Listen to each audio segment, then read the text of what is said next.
노래하리라. 새 예루살렘 새 예루살렘 호산나를 높이 불러 왕의 왕을 맞으리. 새 예루살렘에서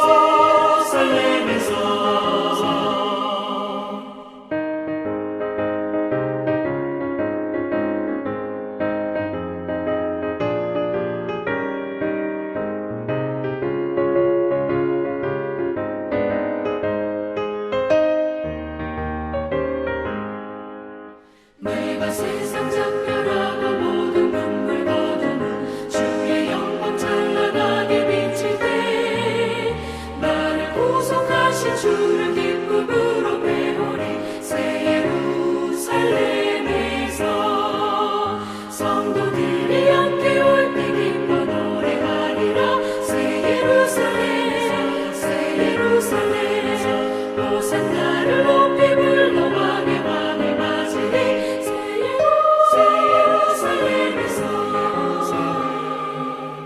아름다운 그곳에서 구속받은 성도와 사랑하는 주님 만남에 올 때 주의 영광 노래하며 영원토록 살리라. 새 예루살렘에서 성도들이 함께 올 때 기뻐 노래하리라. 새 예루살렘 새 예루살렘 호산나를 높이 불러 왕의 왕을 맞으리. 새 예루살렘에서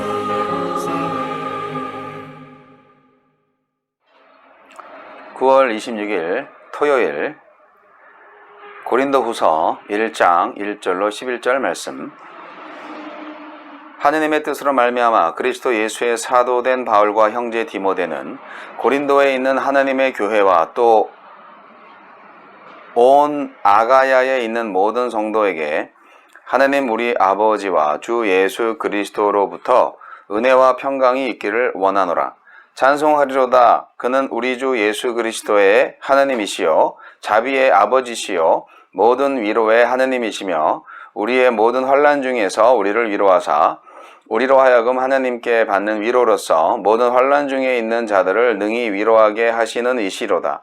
그리스도의 고난이 우리에게 넘친 것 같이 우리가 받는 위로도 그리스도로 말미암아 넘치는도다. 우리가 환난 당하는 것도 너희가 위로와 구원을 받게 하려는 것이요 우리가 위로를 받는 것도 너희가 위로를 받게 하려는 것이니 이 위로가 너희 속에 역사하여 우리가 받는 것 같은 고난을 너희도 견디게 하느니라. 너희를 위한 우리의 소망이 견고함은 너희가 고난에 참여하는 자가 된 것 같이 위로에도 그러할 줄을 알미라.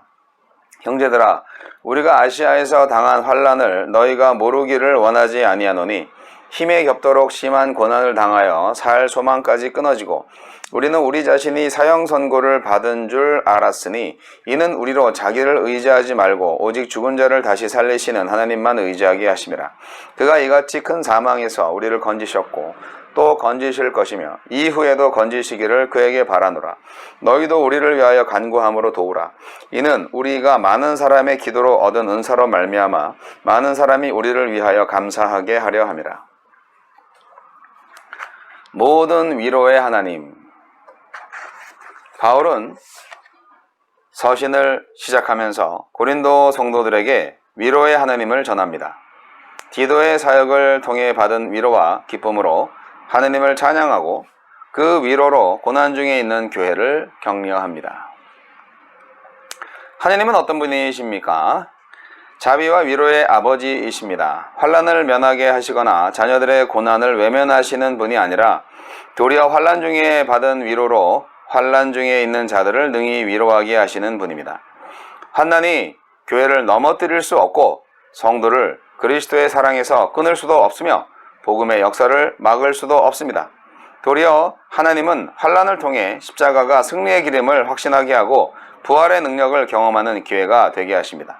주님 때문에 또 복음 때문에 받는 고난이라면 복음의 진보를 이루기 때문에 인내하고 견딜 가치가 있습니다. 그러니 낭망의 자리에서 일어나서 사명의 자리로 나아가십시오. 바울은 하나님이 그분만을 의지하게 하시려고 죽음의 문턱에 이르는 고난을 허락하셨다고 말합니다. 그러니 살 소망까지 끊어지는 상황조차도 절망의 순간이 아닙니다. 내 힘이 아니라 주님의 힘으로 살게 하시려고 주신 시간이고 혼자가 아니라 함께 분투하고 협력하는 공동체가 있음을 깨닫게 하는 시간이기 때문입니다. 나에게 주시는 교훈은 무엇입니까? 성도에게 고난은 위로의 셈입니다. 바울은 자신이 겪은 고난과 받은 위로가 모두 고린도 성도를 위한 것이라고 전합니다. 하나님의 위로가 무엇인지 아는 자가 환난 가운데 있는 지체를 위로할 수 있습니다. 내 문제에 골몰하기보다 고난에 맞서 힘겨운 나날을 보내고 있는 이들을 돌아보십시오. 나의 고난도 다른 이들을 위로하며 복음의 연대를 이루는 데 선용될 것입니다. 교회 공동체는 사역자와 함께 사역자를 위해서 기도해야 합니다. 바울은 아시아에서 살 소망까지 끊어지는 고난을 당했고 지금도 당하고 있음을 알리며 고린도 성도에게 기도를 부탁합니다. 그들도 이 영적 싸움에 동참해 주기를 바란 것입니다. 공동체가 그를 위해 기도한다는 것은 복음의 고난에 참여하는 것이고 그 고난 속에서 서로 위로를 나누는 일입니다. 지금 우리 시대도 이러한 요청은 여전히 유효합니다. 오늘 우리가 동참하는 사역자 또 선교사와 선교지에 대한 기도 제목은 무엇입니까? 고난 속에서 하나님만 더욱 의지하며 성도와 복음의 연대를 이루게 하소서.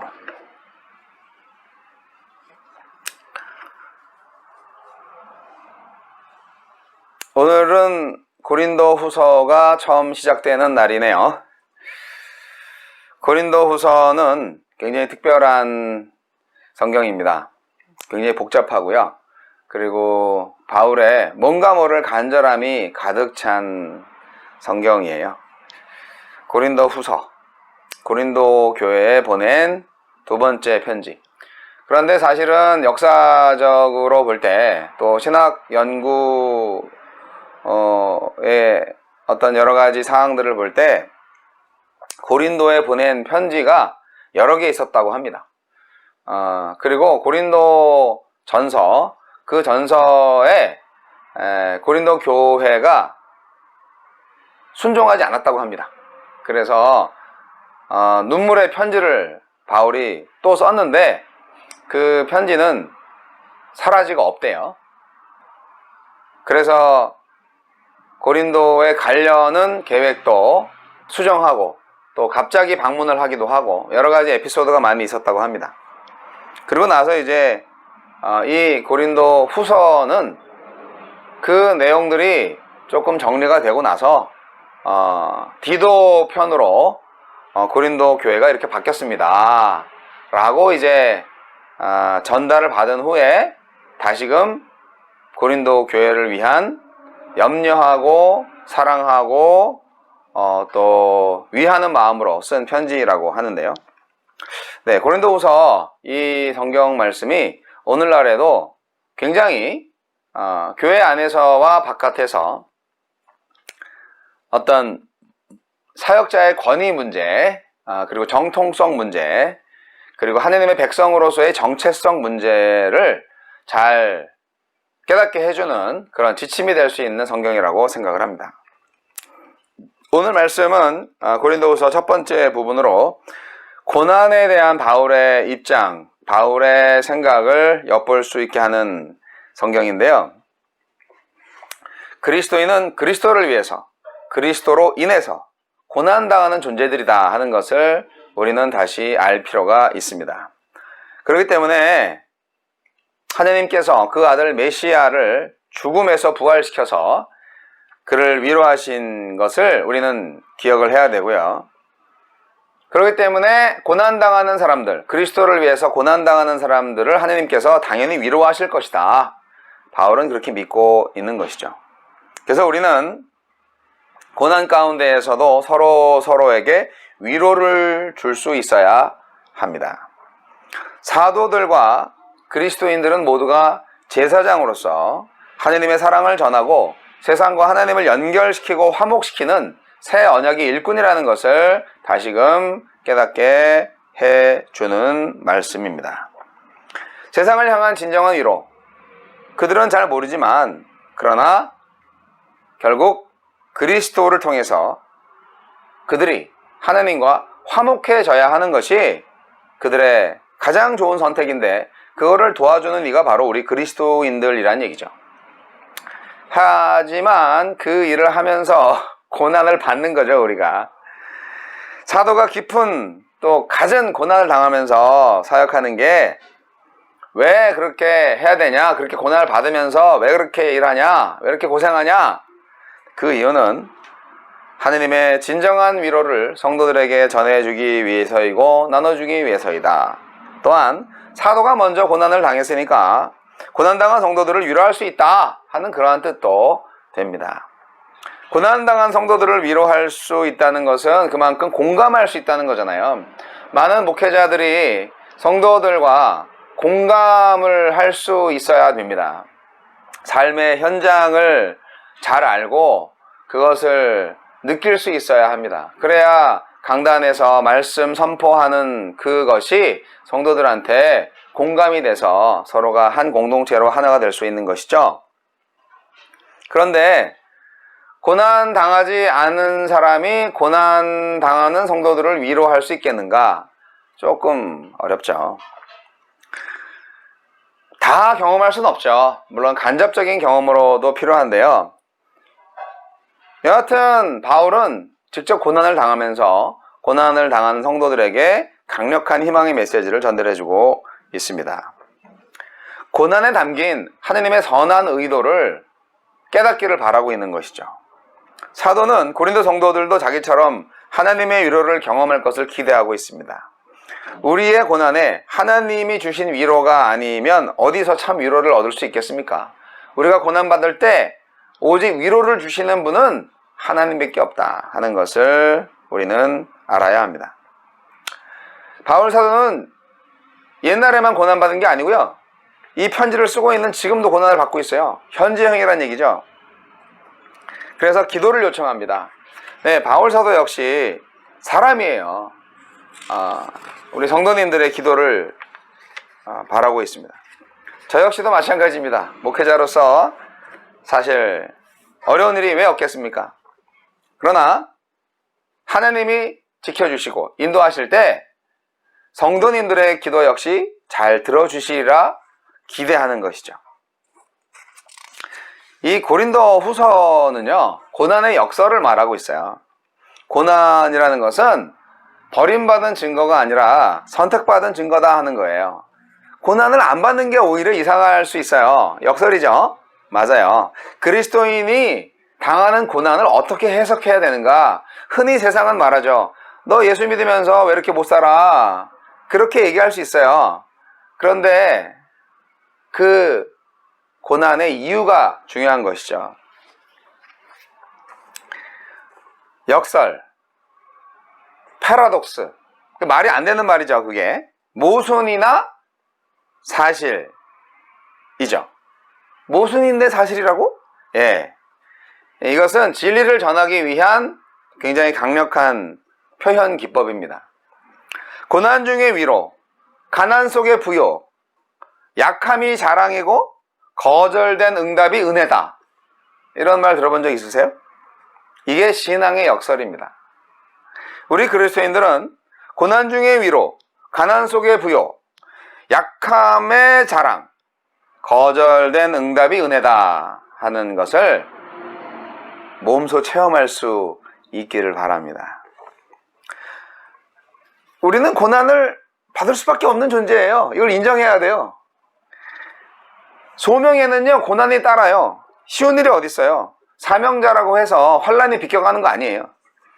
그렇기 때문에 고난도 하나님의 뜻인가 따져 묻기 이전에 고난 속에 담긴 하나님의 뜻을 아는 일이 먼저입니다. 바울은 고난을 통해서 위로의 하나님을 만났고 고난이 없었다면 알지 못했을 하나님을 만난 거예요. 그것이 자비의 하나님이었고 은혜의 하나님이었다는 사실. 그래서 위로가 위로를 낳고 위로받은 자가 또 위로하는 자가 되는 그런 역사가 일어나는 것입니다. 위로는 혼자만의 선물이 아니고 나눔을 위한 선물이에요. 그래서 우리가 서로 위로함으로써 하나님의 복음에 같이 참여하게 되는 것입니다. 믿음과 복음의 연대, 그것은 위로의 연대를 통하여서 더 단단해진다는 사실 잊지 마시기 바랍니다. 바울은 죽을 뻔했죠. 살 소망까지 끊어질 정도로 고난을 당했다고 고백하고 있습니다. 하지만 그 어려운 상황은 결국 바울에게 더 소망의 시간이 되었다라고 역설적으로 말씀하고 있습니다. 나의 힘이 아닌 주님의 힘으로 사는 거죠. 하나님의 위로는 계속되고 있는 것이고요. 고난이 더할수록 하나님의 위로가 더 강해지는 거죠. 정말 역설적인 진리예요. 이런 말 있잖아요. 아픔이 없으면 창조가 없다. 그러니까 고난이 있으니까 위로도 있다. 그렇습니다. 통증이 있어야 통감을 하죠. 성도에게 고난은 필연적이다. 적어도 바울 사도는 지금 그렇게 얘기하고 있어요. 오늘 현대 시대에 성도님들 고난 받으세요. 고난이 필연적입니다. 고난을 받아야 성도예요. 그렇게 말하는 목사들 많이 만나시나요? 바울이 겪은 고난을 우리가 다 받을 수는 없겠지만, 그러나 우리가 살아가면서 정직하게 살려고, 어떻게 하면 사랑하려고, 어떻게 하면 용서하려고 그렇게 애쓰다 보면 고난 받을 수 있어요. 그러한 의로운 자의 고난을 우리는 달게 받을 수 있어야 된다는 말씀을 감히 드리고 싶습니다. 고난은 필연입니다. 성도들에게 있어서. 그러나 그 고난은 바로 위로의 셈입니다. 그 셈에서 우리는 하나님을 만나고 공동체를 새롭게 만나고 믿음을 새롭게 만들어 가십니다. 나쁜 짓해서 받는 그런 벌은 고난이 아니고요. 그건 당연한 징계고요. 우리가 의로운 일을 하면서 받는 고난, 그 고난을 통해서 하나님께 영광 돌리고 우리 교회가 더욱 든든히 서갈 수 있었으면 좋겠습니다. 아멘.